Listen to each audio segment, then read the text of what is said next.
Question? I understand the implications of using GFP, and I think it's incredibly important, but you get a lot of people who have only a cursory, like, magazine knowledge of what it does, and then they'll see, like, a glowing bunny, and they'll be like, oh my God, you know, like, do you I've had actually relatively little of that. There's been, there's one way that one can do this is to, one way that you can see GFP is you can walk into virtually any pet store, and there are green fluorescent fish called glowfish that have GFP in them, so that it's there. But you don't I see haven't green had buddies. what? You don't see green buddies. No, and I know they've also made green pigs, and I've heard that Eduardo Koch has a green fluorescent puppy, but I'm not sure. Marty, we can make a lot of money here. No, I haven't. On this. All right, one more question in the back.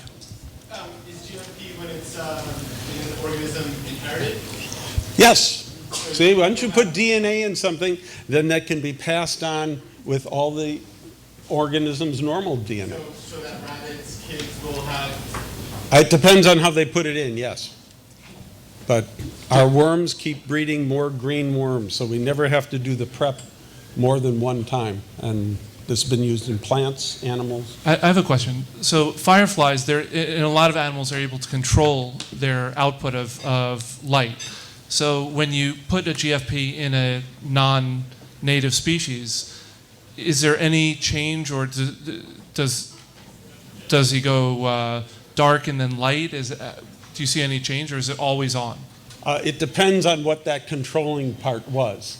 Right? If you put a controlling part that only has it on at a certain time, that's when it'll be made. Do you know how to control that? You do it from the experience of actually looking at the fluorescence of what happens. I should also mention one other thing that usually happens, it did for many years after we published this. Usually, at a certain time of the year, March, I would get somebody calling me up and saying, look, if we could put GFP into yeast, or can we? And the answer is yes. Could we make green fluorescent beer? But as far as I know, no one has made that yet. And on that note, we got to move on. Thank you, Dr. Chalfie.